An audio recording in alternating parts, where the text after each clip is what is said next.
Why was Russia so robust against, not initially, but eventually so robust against pushing back against the Germans? Despite losing tens of millions of soldiers, the government doesn't collapse like the Tsars did in World War I.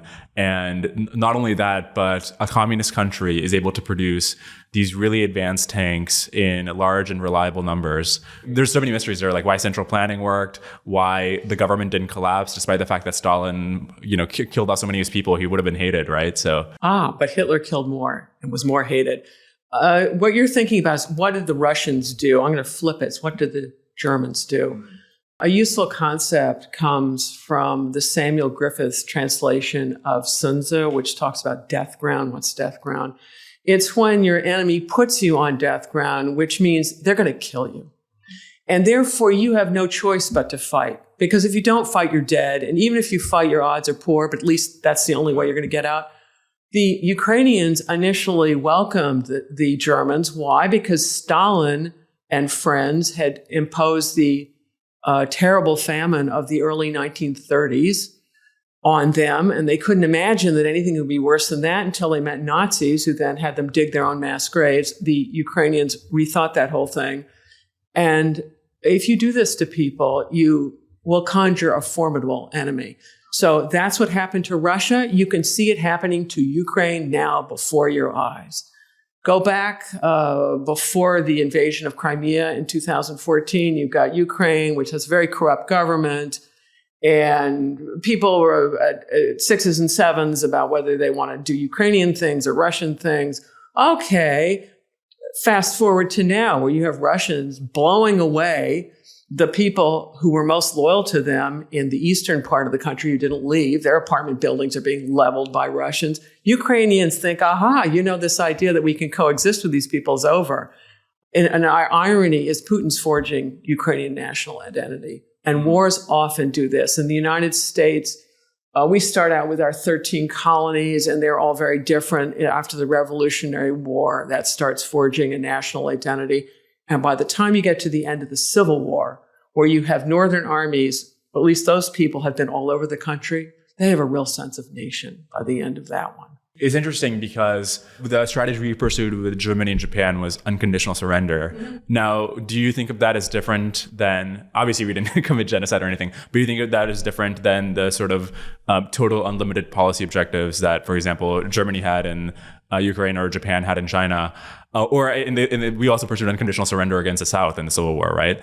So how do you think about, because that's also something where your back is up against the wall. Why did that not result in the same kind of morale? Because the United States did not put the people of these countries on death ground. The leadership had self-put themselves on death ground by where the problem for Tojo Hideki is if he backs down on anything, he's out of office. And then he doesn't know what happens after that. So he personally is on career death ground. And possibly he thinks, we're planning that he would get executed at the end of the war. But the Japanese people eventually figured out that they weren't on death ground. And in fact, the Japanese people were so exhausted by the whole thing that the society shattered.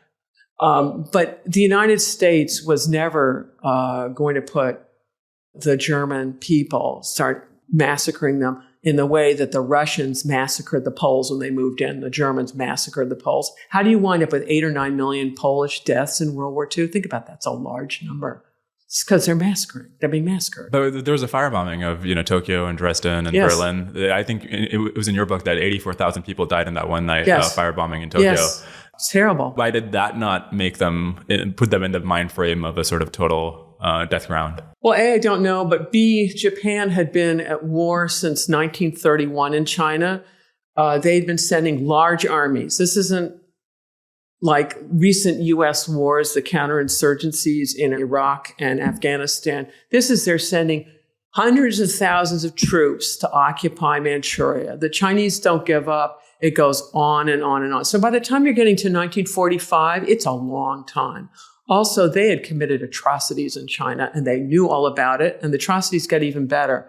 When there were wounded Japanese soldiers, their commanders ordered their fellow soldiers to execute them because they didn't want cripples going home. They couldn't deal with them there. And so rather than have the Allies pick them up, they executed them in place.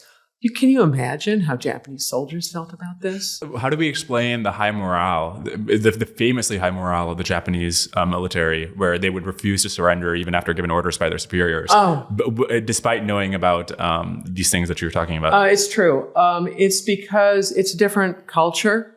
So in Japanese culture, you belong to in-groups or out-groups. So the biggest in-group the Japanese belonged to was Japanese people and everybody else. But within Japan, you come from a province, a locality, etc. You go school, education, various places. You belong to a job wherever you have, and there are various units within your job. And you owe loyalty. It's obligations. In the West, it's all about liberties and my rights. In the East, it's about obligations to other people. And so you owe obligations to all of these organizations. And when soldiers are thinking about war, they're not thinking about grand strategy. They're thinking about operational success. So the moment you as a soldier start losing a battle, instead of in the West where you can retreat, you can surrender, and it's not dishonorable because you're going to live to fight another day. In Japan, you're a failure. And therefore, if you come home back as a failed soldier, you bring dishonor to yourself, your family, your locality, anyone you are associated with. So that's why it is so difficult for them to surrender. However, by the time you get to the end of the war, they are so exhausted. Think about it. Their economy is, I don't know, I can't remember the statistics exactly. It's something like a 10th of our economy. They have something like a 13th of I can't remember, it was coal or steel production. And they don't have any local oil production. They're importers of food and they're not getting that food. So by the time you get to 45, they're exhausted. And it's a shattering that occurs. And finally, at the very end, you have Emperor Hirohito, who knew full well earlier, if he disagreed, and he didn't disagree for a long time, that he would be assassinated or be proclaimed deranged. And he had a perfectly good underage son to be used as a figurehead. He knew that he couldn't do much about it. At the very end, when he decided he was about to get nuked, that's when he intervenes to break the deadlock and at the cabinet meetings. And there are a variety of people at the very top who realizes it's over. Could Hirohito have intervened earlier? I doubt it. Let's go back more than 5 years. If he intervenes when Japan is overextending in China, is there any chance that he could have succeeded? I doubt he thought of Japan overextending in China. What expertise does he have? He liked guppies. He liked studying fish in his backyard. He has no expertise. And then, of course, there's the hubris of it all, that we're going to dominate this place. And they look at the Chinese as an absolutely feckless, backward place that's had all these warlord things going on. And it doesn't dawn on them that by their extreme brutality in China, the Chinese finally get it, going, we're not the problem, the Japanese are the problem. And it is what the Japanese do that superglues China and is the great impetus to nation building. You can see parallels with Hitler doing the same thing in Russia. And also right now, Putin's busy canonizing Zelensky and creating a real nation out of Ukraine that's never going to forget these ongoing events. Yeah. Well, what I learned from your book that I thought was really interesting and also tragic because of the counterfactual was one of the strategies you suggested could have been that Japan could have, if it thought like a continental power, it could have allied with the nationalist to beat the communist in Russia, maybe waged almost a three-front war with Germany, the nationalist, and Japan, beat the communists and prevented the communists from taking hold in China. And given the consequences of communism in Russia and China and how many lives could have been saved if, I guess Hitler was beaten and then the communists are beaten, that Japanese choice just seems so tragic. Let's say they do it. That means Hitler forever. And that means if you're anything but a nice Aryan, your days are numbered. Certainly, it would have been the most massive ethnic cleanse ever in Europe.